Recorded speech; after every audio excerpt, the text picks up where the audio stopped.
Hey guys, welcome back to my channel. In today's video, I'm going to be making a cake from one of my favorite animes. I've never made a cake like this before, but I thought it would be fun to try to recreate something to make the anime come to life. Okay, so you're probably wondering, what anime? Well, it's The Fragrant Flower Blooms with Dignity, and you can watch it on Netflix or Crunchyroll, I think, maybe, not sure about that, but it's just so sweet, and it's just about friends, and it's just like a really sweet story. So in the show, Rintaro, which is the main character, bakes a cake for his friend Wagari, and they just have like such a sweet relationship, and so I wanted to make this cake and just kind of try to recreate that fun little moment. So there's not a recipe for the exact cake that he made, but what he made is pretty similar to a Japanese style strawberry shortcake. I personally love strawberry shortcake, so I am really excited to make this cake today. So I'm going to be making a sponge cake with heavy whipped cream, just whipping cream and sugar, and then I'm going to top it with some strawberries. Okay, so I have my stand mixer here, and you can also use just like a mixer by hand. I heard that a sponge cake is pretty hard to make because it can be easy to overmix it and deflate it, but I'm gonna try my best and hopefully it comes out good. So I just printed this recipe out online for a Japanese style strawberry shortcake. So I will link this in the description if you want this lady's recipe, but you can really use any recipe that you find online. Okay, so you want to start by preheating your oven to 350 degrees. And now we're going to add our first part of the cake into the mixing bowl. So let's get the ingredients. Okay, so for a sponge cake, we are going to be making a meringue. So I separated the yolks from the whites. And so we have 3 eggs here that I separated. So 3 yolks. And then I'm just going to add some granulated sugar. I'm going to add just a teensy amount of salt. Add some water, honey, and vanilla. Okay, so we're going to mix on high until this is fluffy and like a pale yellow, and ribbons form when we lift the whisk.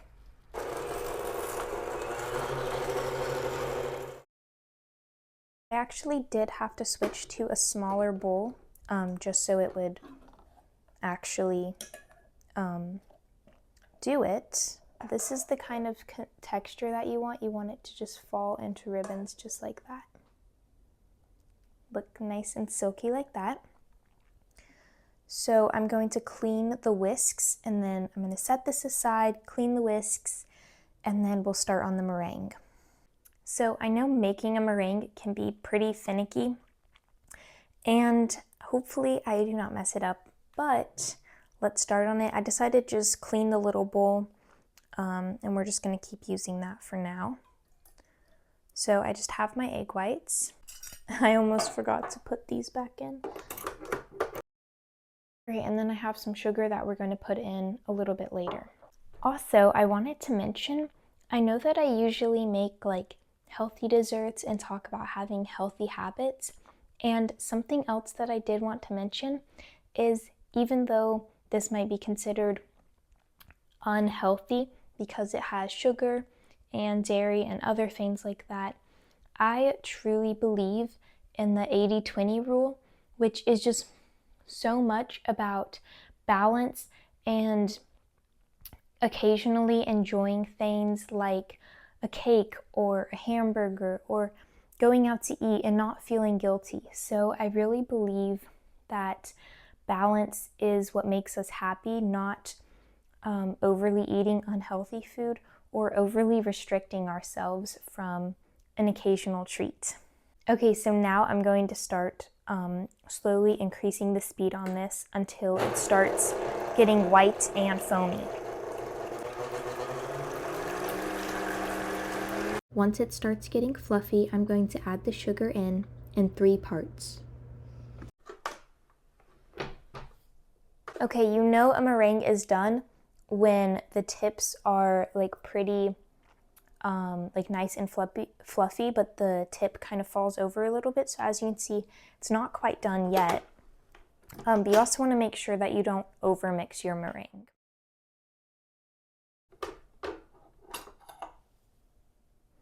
All right, perfect. So this is what you want it to look like. You want it to be nice and firm, but you do want that little tip to fall over. Okay, so now we can finally get rid of our mixer, and then we're going to just get a big bowl and start making the batter. So now I'm going to take my egg yolk mixture and just transfer it to a bigger bowl. To take half of my meringue and just add it to the bowl, because we're going to add the other half later. And then this is the part that's super important. You want to fold it. You don't want to vigorously mix this, because then it won't be nice and airy. The sponge cake will get really dense, and that is not what we want. All right, so it's mostly mixed in, and as you can see, hopefully, it's just really nice and light and airy. It's not thick or heavy. So that is really what you want to keep in mind. So now I'm going to go get my cake flour and baking powder and add that in. Okay, so I have about half of a cup of sifted cake flour. You want to make sure that everything is sifted so it's nice and smooth. And I know for most cake recipes, you can pretty much always get away with using all-purpose flour, but for a sponge cake, we want it to be fluffy and nice and airy. And so cake flour has the least amount of gluten for all of the flours, like all-purpose and bread flour. So using cake flour is going to give us the best outcome. So I'm just going to add about 1/3 of the flour into the meringue and egg yolk mixture, and I'm just going to fold it until it's fully incorporated. And then I'm going to add another 1/3, and I'll just repeat this till all of the flour is gone. Okay, so here I have some avocado oil. So I'm going to take about 2 tablespoons of the batter, and I'm just going to mix it with the oil until it's no longer separated. This will kind of make it easier to mix it into the batter since we're only folding the batter. Okay, so now it should look like this and kind of have a pudding consistency. So now we're just going to add that back in to the batter, and then we're going to gently fold it into the batter. Now we are ready to add the rest of our meringue, and this is going to kind of bring that airiness back into the cake since we've been mixing it for so long. Okay, so now that it is fully mixed in, because you don't want to overmix it at the end, I'm going to line an 8-inch cake pan with parchment paper, and then I'm going to stick it in the oven for 23 to 25 minutes.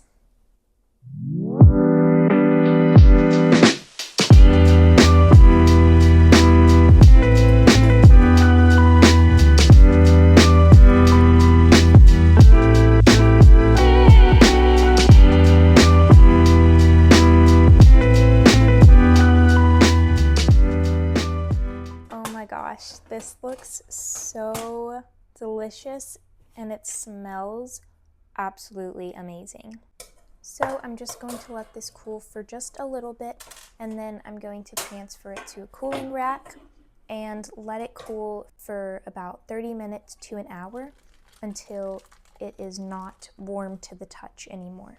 Okay, so while I'm waiting for the cake to cool, I'm gonna start on the heavy whipping cream. This isn't like a fancy buttercream or anything like that. It's literally just heavy whipping cream and some powdered sugar. I'm gonna add the whole thing, which is about 2 cups, into my mixer, and then I'm gonna add about 6 to 8 tablespoons of powdered sugar, and I am gonna sift it. My little sifter is currently dirty, so I'm gonna use this tiny one. This huge one. Tiny one. It is kind of tiny. Just kidding. No. Okay. Make sure that you start slow first and then just gradually increase it.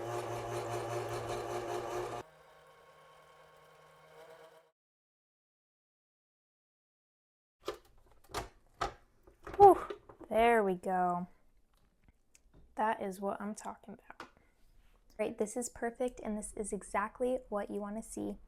And honestly, what I love about whipping cream is it's not too sweet. It is the perfect amount of sweetness and fluffiness. Okay, so the cake is still too hot to put the icing on because I don't want this to melt when I try to decorate it.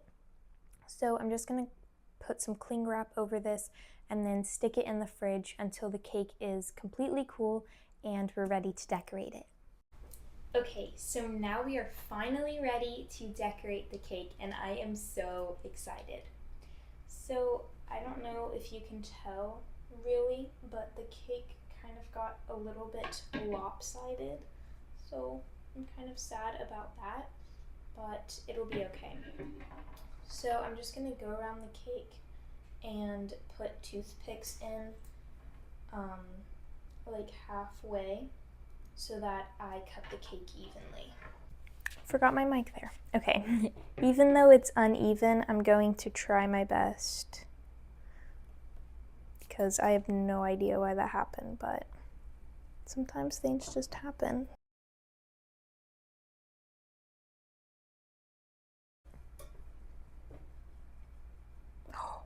Yay! There we go. There's like so many crumbs on the table now. Okay, so I do have like a little plate here.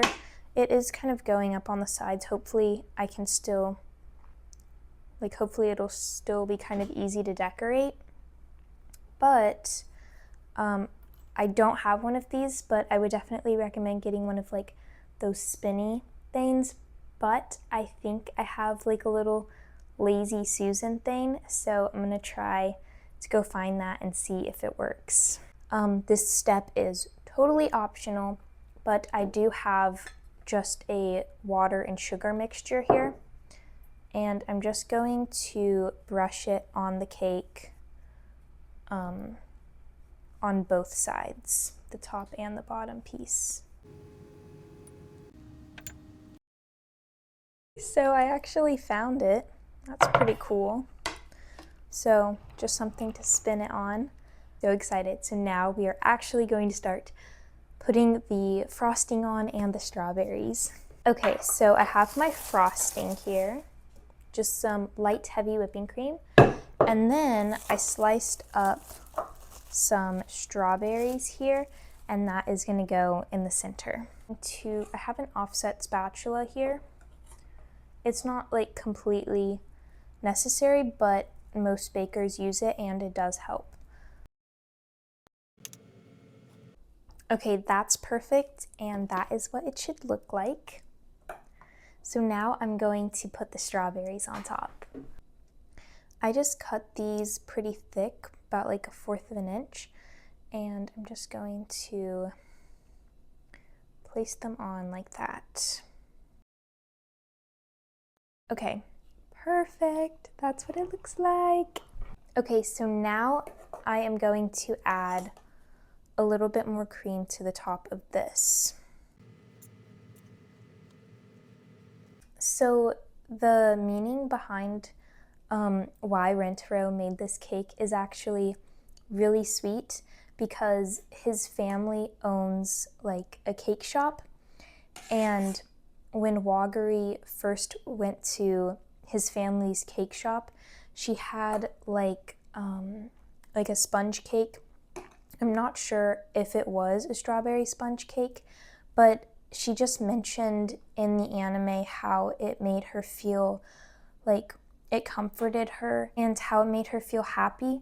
So it was just really sweet that Rintaro chose this cake because he wanted to recreate that same feeling for her. Also, another reason that he chose that cake is because, like I mentioned, a sponge cake is pretty hard to do, and so he was trying to get better at baking, and so he really wanted to challenge himself, so that was another reason. Now we are ready to add the second layer of the cake onto this part. I'm just gonna flip it over and just place it on top. Ooh. Oh my god, that looks so awesome! So now I'm going to put a crumb coat on this because I want it to look a little bit more professional. But if you're not really worried about, you know, like how it looks, then you can just totally skip this part. I don't know if I have enough frosting for a crumb coat. Actually, I might not. So we're gonna see. But a crumb coat, you just put onto the cake and it just helps lock in those crumbs so that when you put your final layer on, there's no crumbs in the final layer. It's just good because it makes your final decorative layer smooth and not crumbly.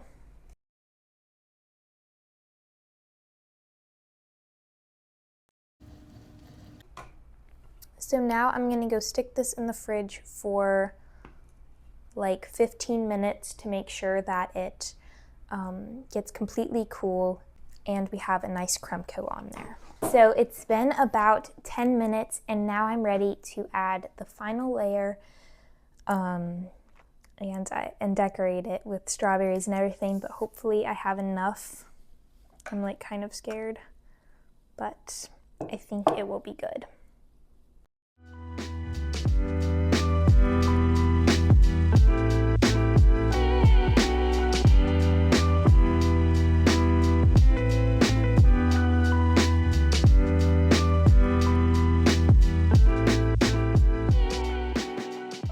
Okay guys, so I'm really sorry. My microphone died when I was like filming the taste test and the ending, and I'm like so upset about it and I didn't realize it till later. So I am going to taste test again for you guys and just kind of like talk to you about how the cake tastes and everything. So I'm just like really sorry about that, guys. I know my microphone cut off earlier just a second ago in the video, so I'm just really sorry about that. But this is the cake. It was actually super duper good.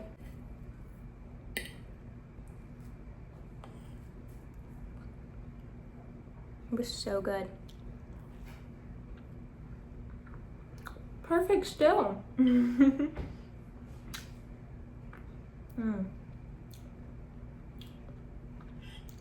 So if you are not a big fan of super duper sweet things, then I would definitely recommend making this cake because the frosting is like super light and airy and it's not really sugary like a buttercream. And then the cake itself is just like so light, it's not dense, and it just has the perfect amount of sweetness. I can't resist. And then just adding the strawberry with it is just like absolutely amazing. So I really hope that you guys get a chance to try this because it is really, really good. Okay guys, thank you so much for watching this video. I'm really sorry about the microphone mishap, but if you enjoyed this video and you found it helpful and entertaining, then please subscribe to my channel where I share more meal ideas, like healthy meal ideas, and turning desserts into healthy snacks and healthier desserts. And I also share some productivity tips, so go check out my channel if you're interested in things like that. And also, if you love the Fragrant flower, I would love to know down in the comments which character is your favorite. And if you've never seen the anime, then that's totally fine, because I still want you to comment which dessert you think I should try next. I'll see you later.